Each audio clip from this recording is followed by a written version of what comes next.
Listen, the beauty industry is changing. I can't believe it. I've been seeing the change right in front of my eyes. And I think it's safe to say that we have all been fed this fantasy that you get your license, you build your clientele, and then boom, you cut that ribbon, open up your storefront, and you made it. And I am realizing that nobody wants to do that anymore. And if you are kind of in that phase where you don't really know what you want in the end, or you're just kind of like lost, this video is for you, because I'm going to tell you about all the different avenues that you can take as any type of beauty industry expert. So lash artist, nail tech, cosmetologist, esthetician. I'm going to tell you the different avenues, and I'm going to let you know which one is best for you as someone who has done it all.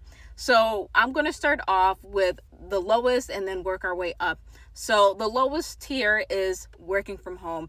I think that a lot of people shame that path as the starting block, but I really think it's essential for some people. And the people that benefit most from it is anyone that is looking to just work for themselves, or anyone that wants to open up their own business. So if you are wanting to work for yourself but not necessarily open up your own business, that would make you not an entrepreneur, it would make you self-employed. And so that is someone that typically will lead their way up to just like a salon suite. But working from home is great because you need to build up your clientele. A lot of people skip that step and they just want to open up that salon suite because they're not comfortable working from home, which I completely understand. But you can't just open up a salon with no clients, because you're going to fail. Of course you could work hard, but it's harder than what we think it is, especially depending on your location. And so I think working from home is very vital. As someone who has started over in multiple cities, I've always started off from home. And this allows you to kind of like build up your clientele, kind of figure out your systems, because I think a lot of times we underestimate the systems. We come in with this mindset, because I think we are all kind of just empaths. If you're in the beauty industry, you're most likely an empath. And so you're probably looking at the client POV, and a lot of people are like complaining about deposits and all of these things. And I see these videos of, beauty industry experts or whatever. They'll make these videos kind of like saying, oh, I'm not doing that, and I instantly know where they are in their journey, in their entrepreneur journey. Because once you get to a place where you are tired of people playing with your time, you're going to start implementing more and more policies. And so when you're working from home, that allows you time to kind of like figure out what you need to do in order to grow, and then as well as building your clientele, figuring out marketing. There's so many things that you need to work on before you jump into working for yourself and paying double, because you got to remember, if you are working in a salon suite, now your rents are double for the rest of your life. Everything is double. And so I think that working from home is great for someone that just wants to work for themselves, or someone that doesn't want to grow, because you also have to remember some of the cons of working from home, because it may seem like, oh, that's the best option, no overhead, but understand that from a client point of view, it is not the greatest experience. You'll notice that a lot of clients will kind of not really respect you over time. Like, you'll have a loyal client, and then you'll get to a place where they, in their mind, they may do it consciously or unconsciously, where they're like, oh, I could be late, she just is rolling out of bed. They just kind of will play with your time a little bit and not really respect your boundaries and your policies. Because you are working from home, you have to understand that, of course, they're not going to fully respect that. And then also, as someone who has started from home, like I said, you're going to run into clients that refuse to come to your home. You're going to lose out on money. And it's like you don't have to pay so much in rent, but you're losing clientele, because you have to understand that people are not going to all feel comfortable coming to your home. And so working from home is great for anyone that doesn't want to grow. They just want it as like a side hustle. I did it in the beginning. It was great when my kids were little, that type of situation. But understand that is not a place where you should stay. If you want to stay in this industry, it's not like the end all be all. And I think the next building block for that would be getting into a salon suite. So getting into a salon suite is great, like I said, for anyone that just wants to be self-employed. And with that, I think a lot of people underestimate that path as well. And that's the path a lot of people take. And then they end up reverting back into employees. And that is because it is not, it's just like being a business owner, but at a smaller scale. So you still have to work on your marketing. You may experience slow seasons in certain times of the year. You're going to have to deal with like your clients, because as anyone that has been booked, you notice that you're not going to vibe with everyone. And especially the more booked you are, you have to understand not everyone is right in the head, okay? You're going to attract some people that you're going to have issues. And it's so hard to kind of separate that and not bring it home. And so you're dealing with that, not only dealing with it, but you're also dealing with it alone because you don't have a team, So I think a lot of people underestimate, the customer service that you have to go through in order to be self-employed, the marketing, the money, because now, like I said, you have 2 rents, you have 2 bills, double bills for the rest of your life. And then of course you have to be, I think the biggest one actually is them taxes, boy. When I was self-employed, I was paying $10,000 in taxes, man. Listen, you have to also be strategic with your money. Like, it really is like, it's like, I feel like being self-employed or even an entrepreneur is more of like a spiritual journey than anything else. Like, it really just bends you and shows you exactly who you are. So you have to put money away for taxes, supplies, rent, you have to retirement, you have to do everything on your own, and you have no one on your team, and then we have the last option, which is working for someone. So there's actually 2 ways you could do that. You can work on a franchise that, one of those big franchises where it's hourly pay, that I only really recommend for beginners. Anyone that has worked in that type of field understands how traumatizing that can be, just because it's a lot that I'm not going to talk about, but it's just typically not the best work environment, and you typically don't get paid a lot, but it's great. I'm telling you, it's so great when you're a beginner because you have to make those mistakes, and it's better to make those mistakes under someone else's name, not gonna lie, but that's what I gotta do, you know what I'm saying? It makes you faster because they're really big on speed and stuff like that. So it's great for anyone that, they just really need a job and they really need the experience. And then we have the option, which is what I offer to my employees. It's like very similar, you're still working kind of like under a franchise, but it's like a boutique franchise is what I like to call it. So instead of working for, like, not to put none of these people down, but instead of working for Walmart, you're working for Target. Instead of working for Coach, you're working for Hermes, So it's a little bit different experience, different benefits, things of that nature. And when it comes to like working for more of these like smaller type of franchises, you are going to get paid commission. Now, commission sounds kind of scary because it sounds like I'm still working for myself, because it's not like a set paycheck every week. But you have to do your research on who you're working for, because some of these places, they're not really going to give you clients.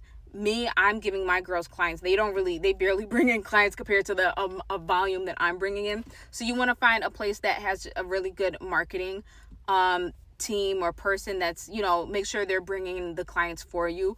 In the beginning, when you're starting off anywhere, of course, you have to build up your clientele. But if you work for a place that doesn't really have that as a strength, then you're going to kind of like starve for a while, and it's going to feel like you're just working for yourself. So this is a great option for anyone because I feel like a lot of times, I know a lot of us have had this thought where like, I kind of just want to go back to work. Like, I don't want to work for myself. I want to get a job. And instead of getting a job, you can do the same exact thing, but in job form. I think we underestimate the fact that you can still get a job and do what you love to do, which for my industry is lashes. So you don't have to go be a waitress. You can do lashes, or not waitress. Like, what's I don't know, like work anywhere that's like a 9 to 5 type of thing. You could do that with lashes. But of course, it is commission based. So you want to find a good place for that. The commission, you could still make good money. I'm telling you, like, if you, like my girls, they do make really good money. And I think a lot of people get scared of that because they're taking so much off the top. But understand that it's for a reason. I've noticed a huge shift because even when I first opened up, I was like, I'm just going to do booth rental. Everyone is going to want booth rental.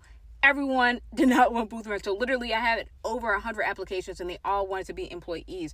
And so anyone that is starting out or they're not like hip to this, I really wanted to make this video to let you know that the industry is kind of evolving into this, and it's something that I highly encourage because not everyone is built to run a business. And then we also have the last option, which is what I have. And I'm going to explain this so that you understand why people are switching from booth rental and owning their own business. I've had multiple people that literally open their own business or worked for themselves, and they decided, this is not for me. I want to be an employee.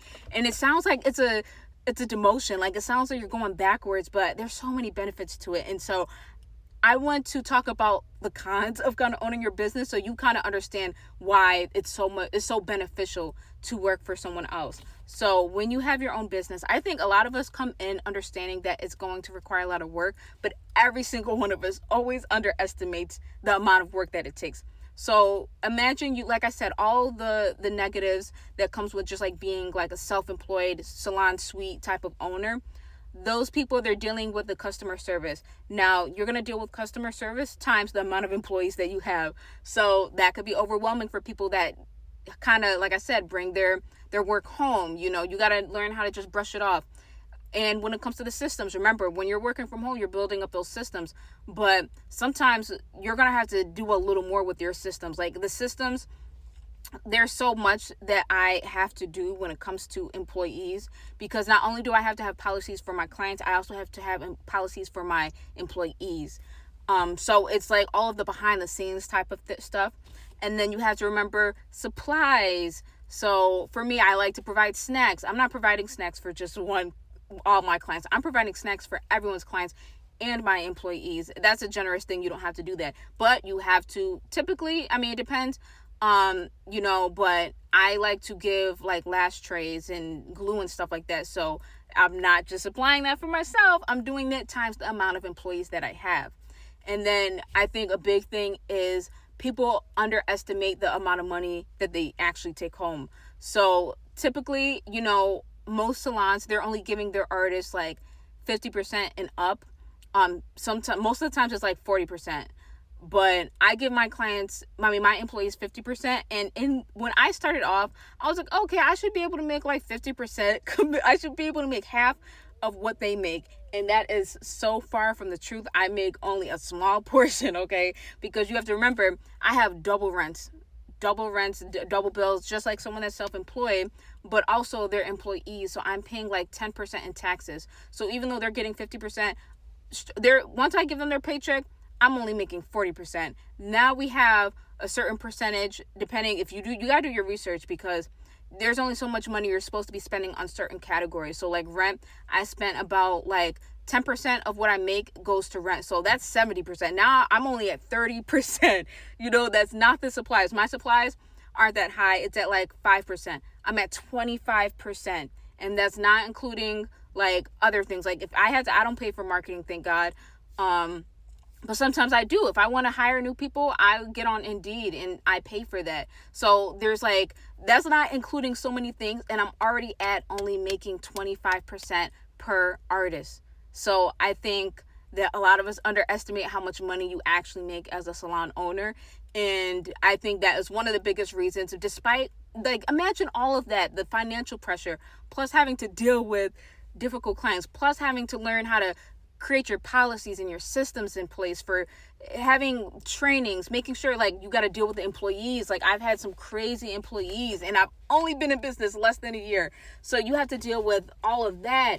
So I think a lot of us are deciding, we want to just work for someone else. And then I think one of the biggest benefits that a lot of people underestimate is the fact that you're working with a team. It's so nice. Like my girls always say this too. And I'm so glad that I kind of changed my mind on the vision I had for my business, because I loved, like when I worked for myself, I loved being in a small little room, but all my girls are in one big room and they love it. The clients love it and I love it. I love the fact that they get to kind of like feed off of each other and just support each other. And so I think being in an environment where you have other artists around you, and it's not like a competitive feeling, it's more of like a union, a gathering, I think that is like one of those biggest cons that a lot of people underestimate, is you're not doing this alone. You have the owner, you have your other coworkers and stuff like that. And so I think that I hope this video is really beneficial because, of course, even though I'm pushing employment, like working at another place as an employee, not no 1099. Don't let these people 1099 you if you're not a 1099. But I'm pushing that. But of course, there are other options for you. And I don't want to discourage anyone from opening a business. I just want you to be aware of what it really is, because I feel like even the information I just gave, I feel like I've never heard that from anyone until I started, and I started feeding off of ChatGPT. No one ever told me that. Like, I knew that salons didn't make as much money as what I originally thought, but I didn't realize how low it was. But yeah, so I don't want to discourage anyone from opening up their own business. I just want you to be aware and understand you may not be qualified. And that sounds demeaning, but I'm telling you, like, you just may not have the strength to withhold that status. And it's not anything bad, of course. There are so many, like you heard, there's so many benefits to working for someone else. And I'm telling you, there are all these girls, they don't even want to be booth renters. I ran through over 100 applications, and they all said, I want to be employees. And I completely understand. Like, I be jealous. I ain't gonna lie. I be jealous of my artists. I'm like, they is banking money. Like, they're making more money than me, So I think that it's such a great avenue, and it's something that we need. I think a lot of times everyone wants to be an entrepreneur, but we need employees. Everyone could not own a studio. So we need some people in McDonald's. We need some people in these different locations. Like, everyone can't be an entrepreneur, and that is completely okay. We are not all built that way. And you have to understand there are so many benefits to, like, working for someone else. Like, it's also dealing with the clients. When you become a business owner, you're not getting that client experience that, what I'm talking about. If you ever dealt with clients, where you build that relationship, you make those connections, like, it's that personal. It's like, it's so, I don't know how to explain it, but it's so good dealing with clients. It's like, it feels like you're living in your gifts. And so you lose that as a business owner as well, because you're not dealing with as many clients, so you lose that personal touch, that personal connection with your clients. And it's something that really pushes us all to be, employees and self-employed and stuff like that. It's literally just pouring into our clients and letting our clients pour into us, right? And so, I hope this video is very helpful on anyone that doesn't know where they want to go, or they're thinking about kind of just completely quitting the beauty industry. Don't quit. You just have to find your avenue. And I pray that this gave you some clarity.